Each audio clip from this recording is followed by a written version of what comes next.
All right, welcome everybody to another episode of Tennis Channel Inside In. Now joining us from the Northeast to spend some time down at the Miami Open herself. She's been on the show quite a few times now. You can catch her on the 3 podcast with Gil Gross and Joel Drucker, writing for Tennis Connected. Some analytical articles where I will, I'll admit, pluck some stats and use them on here. But sure. Amy Lundy joining the show now. Amy, always a blast to talk to you. Great to talk to you as always.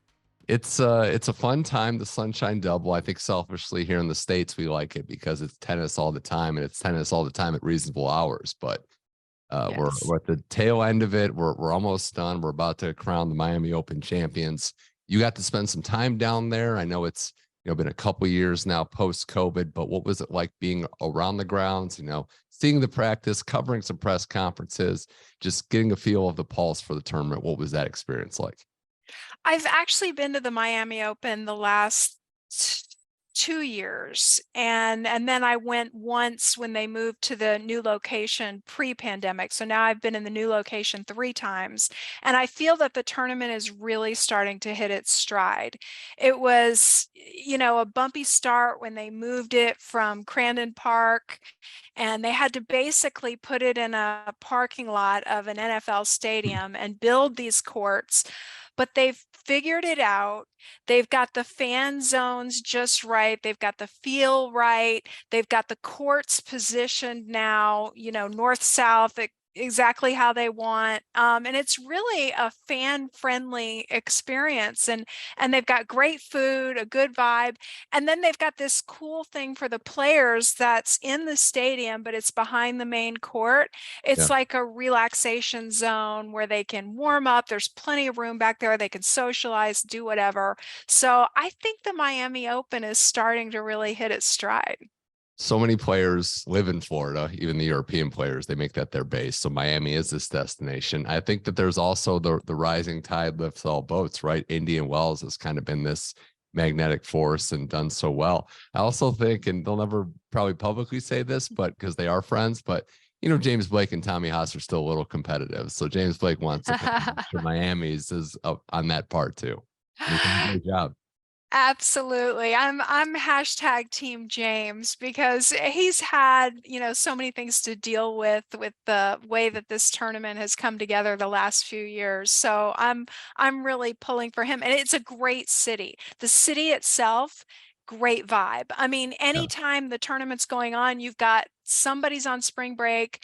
There was a music festival going on, like art shows. It's just a fantastic place to hold a major Masters 1000 tournament.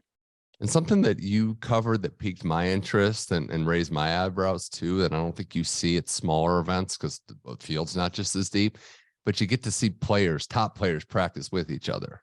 Like you were there when it saw Alcaraz and Tsitsipas playing together. Like that kind of is a big deal. And I think we shouldn't take that for granted. What was it like to see that experience? And they're not the only two, but just to see 2 of the best practice and kind of take it a little serious. I loved that. I want to do more of that actually, because you can really dial into what the players are doing, what they're saying to their coaches, what they're saying to each other, things that they're working on. They'll experiment and play around with things that you won't necessarily see in a match.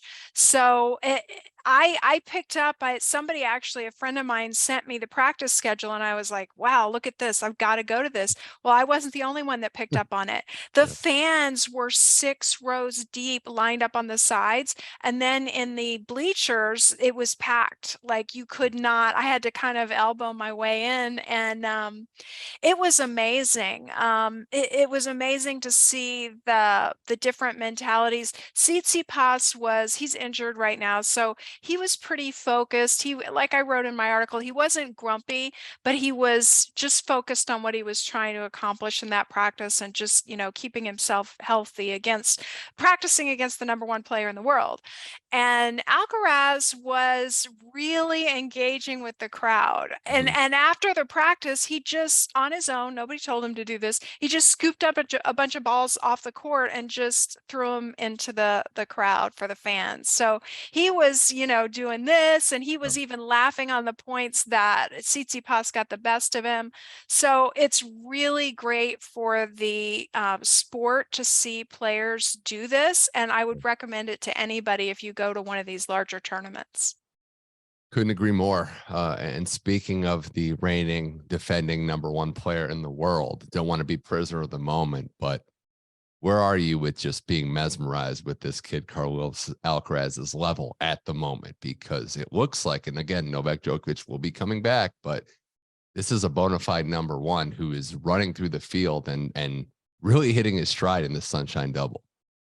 Yeah, as they say in Miami, he's so fire right now. I mean, he is so fun to watch. And I think one of the reasons is, I've been asking myself, other than the amazing shot making and the power and that kind of thing, that stuff that other players have, what does this guy have that the others don't? And I really think there's an air of mystery about the next shot that he's going to play. Of course, we know that he plays the drop shot excruciatingly well, and it's disguised better than any drop shot in the world right now. So you just don't know when he's going to hit that. He's also the consummate all-court player. He can rush, he can serve and volley, he can rush at any time, or he can grind from the baseline and do these amazing backhand to backhand rallies or forehand to forehand rallies. And you just don't know what's coming next. So it's like watching an adventure movie every time he plays a point. It's a perfect way to put it. He has the power that we've seen. He moves at an ultra elite level, but yeah, it's the mind that he uses too. And knowing geometrically how to use every angle of the court to his advantage and keep his opponent off their toes and just out of it. I know Rafael Nadal won 16 titles as a teenager, and that record might not ever be broken in my lifetime. Carlos Alcaraz looks like the most complete team we've seen. Was that a fair statement to say? Like, his game is just so complete. There's still room to grow, but like we were just talking about, he does pretty much everything at a high level. Absolutely spot on, Mitch. I can't think of a major weakness. Now, there are some people that say that his serve, which is, if you look at the ATP rankings, his serve ranks high in the major categories.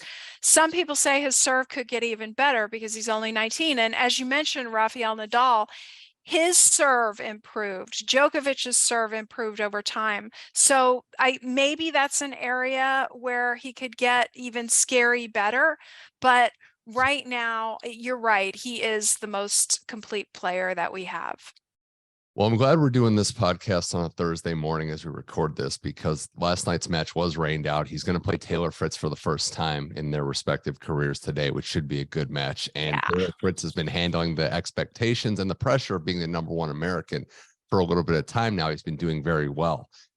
Amy, we always talk about ceilings and, weapons and things like that, but it got me thinking with Fritz, because Alcaraz is just the toughest challenge right now in the field. But the baseline game, the other side of that argument, I had to look. Fritz hasn't really gotten beat, like handled, in a long time. He's been competitive in just about every match he's played for the last calendar year. What do you think it is about his game? What do you see with what he does? We know the serve and some of the weapons that makes him competitive and in the fight in all of these matches. It's often said about Americans serve and a forehand, serve and a forehand. He's definitely got the serve and the forehand. Elite, like maybe the best in the world at those two particular weapons. So there's two schools of thought.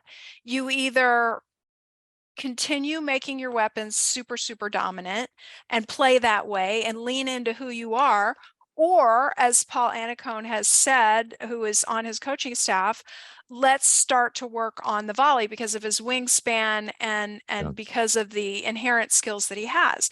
So I think I was just looking at his stats, like how much has he come in? He really hasn't. He's stayed at the baseline. So at the moment, he's leaning into the baseline. So that's why this is such an interesting matchup. Yeah. Who is going to come out of this one playing to their strengths? That would, and all due respect to Carlos, this would be really shocking / unbelievably impressive if he just handled Taylor Fritz today, because no one, including the big three, have done that in the last year. That said, I've seen Paul around. I haven't quartered him yet. I just haven't been like, what's the game plan? Because I know there's something going on here, but I'm excited for that one. Tommy Paul played about as well as he could have, and it wasn't enough to take a set. So this match is good. Another player that I do want to get your take on, I know as we're going to the younger generation, but Jannik Sinner has really been doing all the right things and elevating his game. We knew he was one of the guys of this next generation, Amy, but what's impressed me was just from Indian Wells to Miami, he plays Carlos, plays pretty well, loses, has a set point in the first set, loses in straights. The first thing he says is, I got to serve better. And here we are in Miami, and he's serving much better. So that is fixing a weakness, fixing a deficiency at such a young age. I think Jannik Sinner's leaps just from tournament to tournament need to be stated properly. I think you're right. And I think he's among the, top 10 in the world. He's one of the hardest workers. And listening to Jim Courier on the air yesterday, I heard him discuss exactly how Sinner is going about his preparation. And he's not, he's doing the normal amount in the gym, but he's really doing a lot of his fitness and preparation on the court. So they've really buttoned down. And then I heard Sinner say that nobody on his team right now has an ego. They're all on the same page. It's like a train moving in the same direction. So he's also, certainly among the top five, among, the top players that are left in this tournament. He's certainly a contender.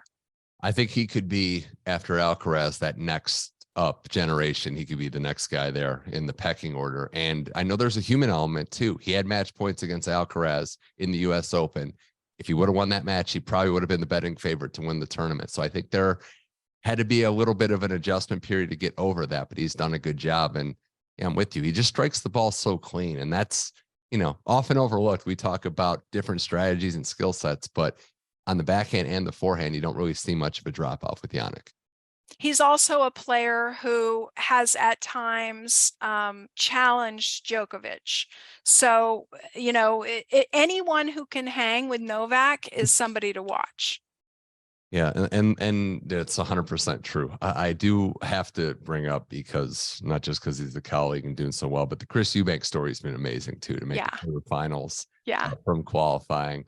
And I love the fact that he's open about what his dad said. Just good luck, make it out of the first round if you can. And now he's on the way into the quarterfinals, into the top 100 by all accounts. And I can vouch for this personally, a very good guy and very hardworking and well-deserving. But he's got, this has been a Cinderella story for sure, but he's got a lot of game to go with what he's done. If you just look at him as a tennis player, Amy, he's improved mightily in the last year and a half.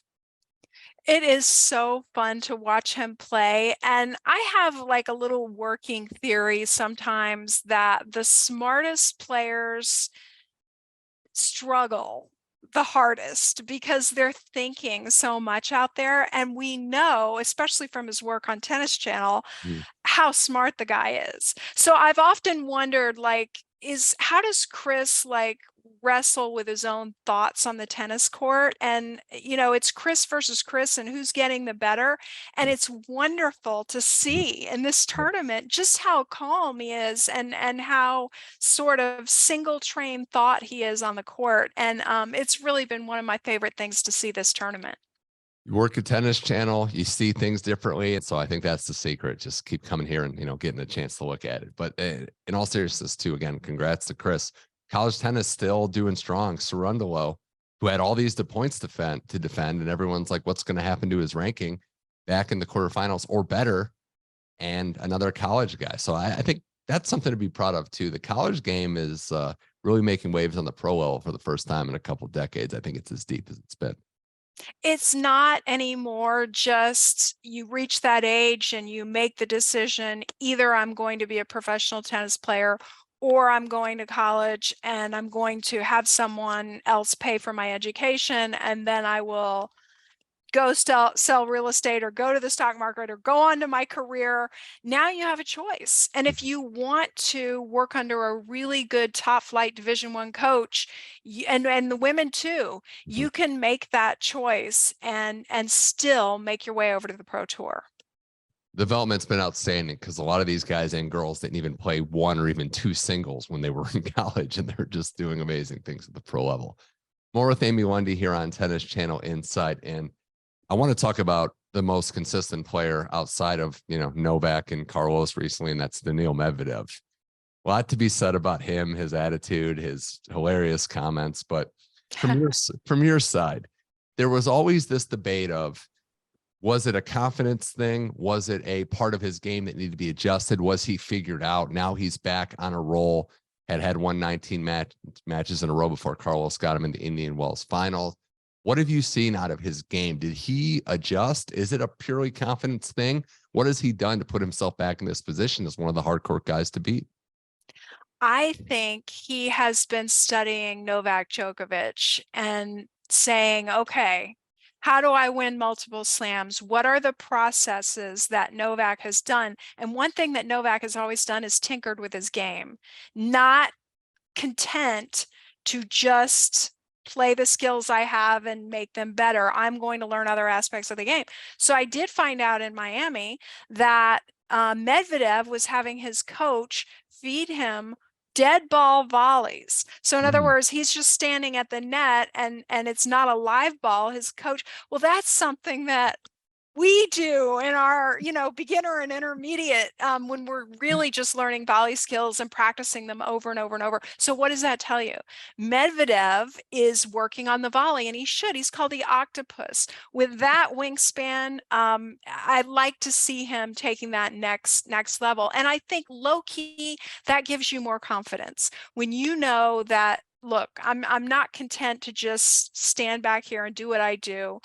I'm going to see my tennis journey as a journey, and I'm going to work other skills, learn new things, and continually try to improve. Yeah, it's about riding the wave and also improving and not just staying in neutral. The big three are the best example of that. They all worked on different aspects of their game and got better as a result. But there was a confidence thing for sure. And there was the fact that he never had his rhythm. He had some pretty tough draws too that I think get overlooked last year, getting Kyrgios early in a few times. But Medvedev's game and how he just brings out the best, especially in Miami, like all the stuff said about Indian Wells and the courts, which, he could be a little dramatic. I think he's even admitted that, but obviously this style, this court fits his game a lot better. And I'm not shocked in the slightest that he just picked up where he left off. If he makes the final, even without winning the tournament, we're looking at 5 straight hard court tournaments where he get to a final. That's about as good as it gets.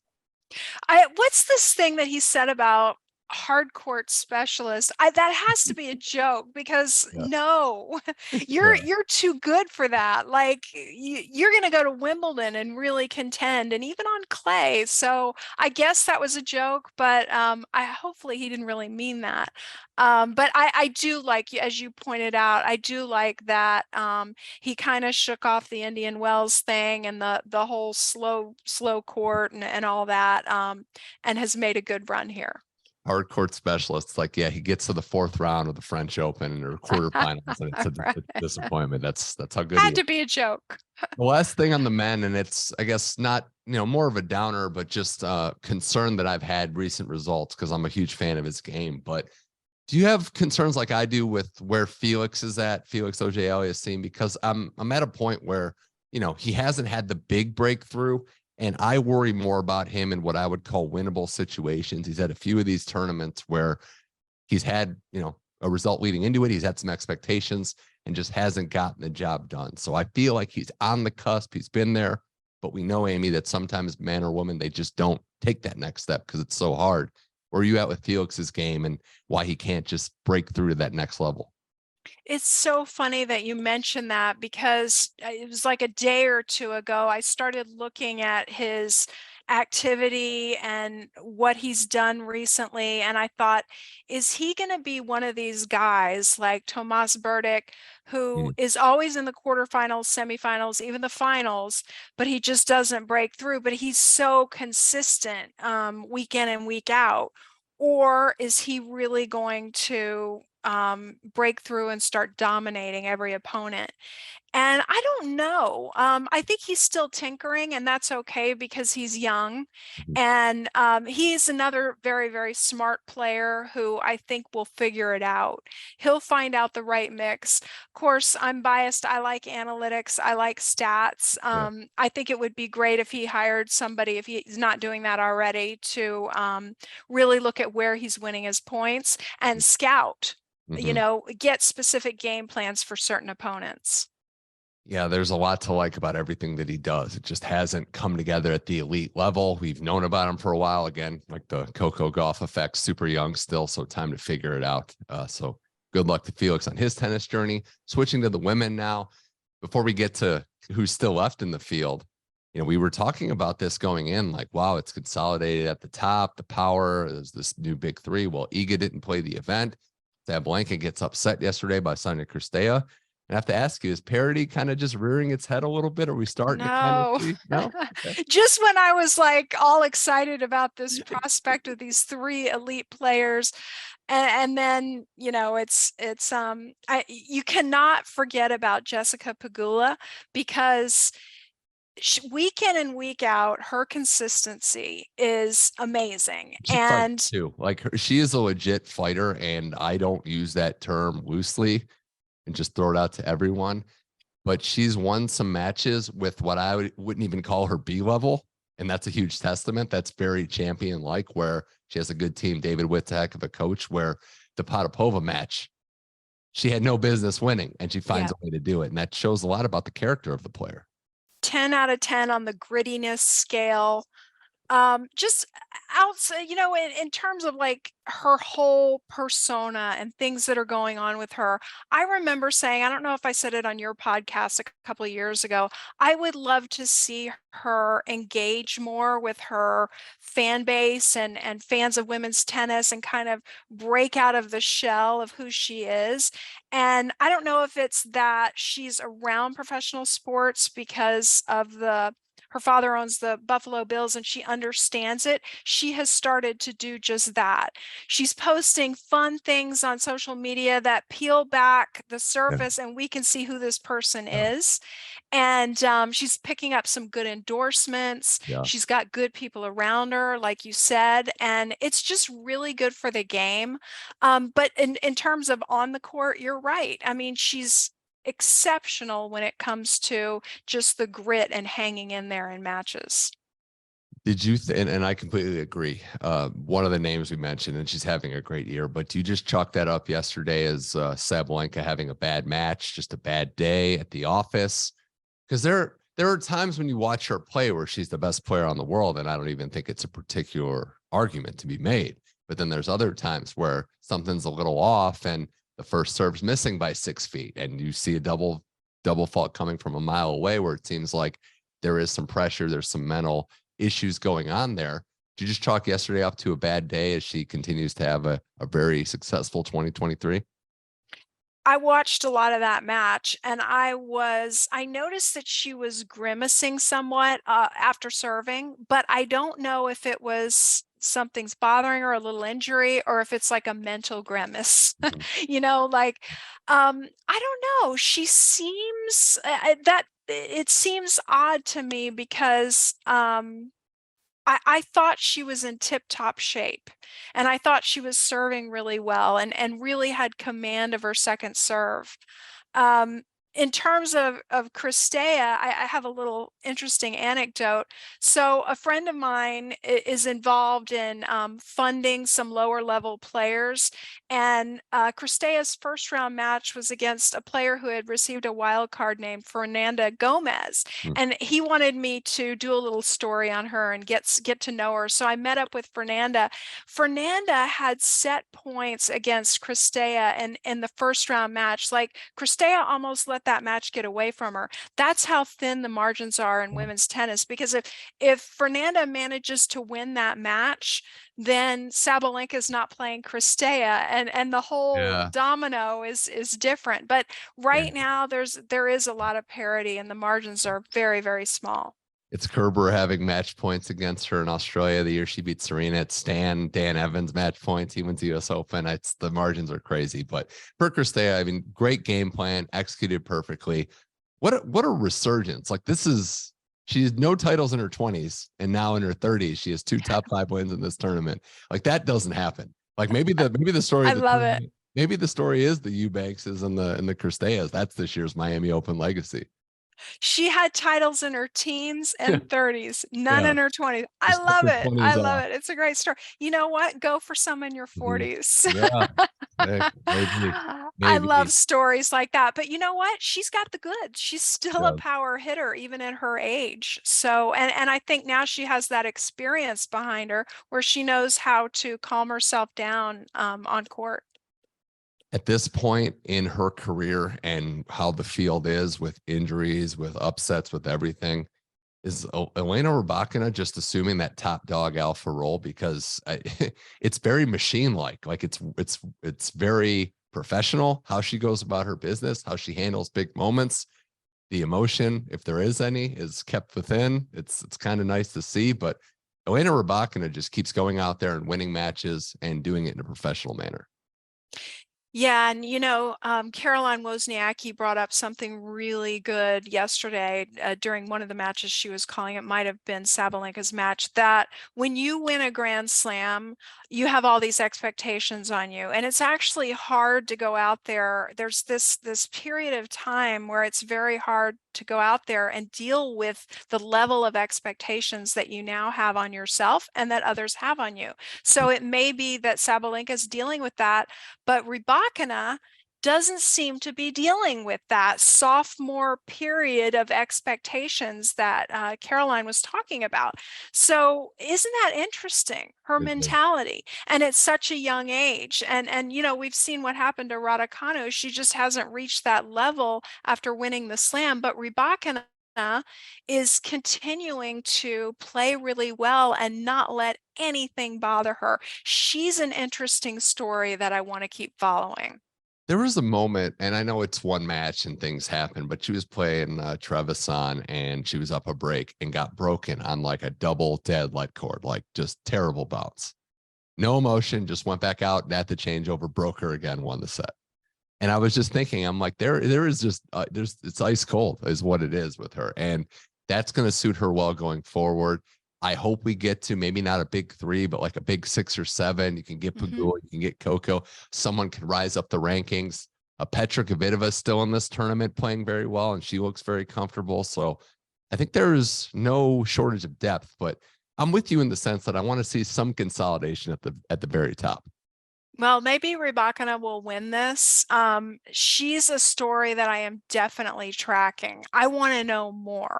I want to know how she practices. I want to know what was the decision to go to Kazakhstan. How did that all play out? How come your Super, sister's got all the energy? yeah, Yeah, yeah. super exciting player. And we do have to say it was unfortunate what happened to Bianca Andreescu. That was just a sad situation with everything. And then injuries are part of sports. I get that. It's going to happen. There's a lot of, sympathy to go around for players that get hurt. What's very unfortunate for her was the history that she had. And also this was some of her best tennis, beating Raducanu, beating Sakkari, going through. And, Alexandrova is a good player, but she had a chance in that match too. And, we hope she's back in form, but that's always been the issue. The game's never been a question for me. It's just, can she stay healthy enough to make another run at this? Yeah, and I got to talk to her a couple times in Miami before this happened, and fortunately, she's reported on Twitter that it's torn ligaments. It's nothing like an Achilles tear. She's not going to need surgery. It does not appear. So hopefully she will come back. And you're right, she was in such a good place mentally, and that's what she was talking a lot about. I asked her specifically about her return game because she was returning second serves very well at a high percentage, winning a high percentage of those. And I was like, what's your strategy? What's your game plan? And her answer to me was, there really isn't a game plan. I'm just feeling the ball really well right now. And then that injury happened, but hopefully, knock wood, she will come back and pick up right where she left off. We hope so. We definitely hope so. And just the last note on the women here. Do you have any concern, worry even, with Iga Swiatek having to defend last year? Not played Miami, didn't win Indian Wells. She's going into the clay where she's very comfortable, but a lot of points to defend there. Do you think the pressure might be a factor she looks to duplicate just a very transcendent season? So she's dealing with just a tiny bit of an injury. I looked at the transcript for exactly what she said about the injury, and she's like, look, this is not a big deal. This is precautionary. But I do think she needs to manage her schedule really well during clay season, because it's a grind building up to Roland Garros, and you want to make sure you're peaking. Yeah, and there's new kids in town, and she's been beaten by Rybakina now twice. So am I concerned?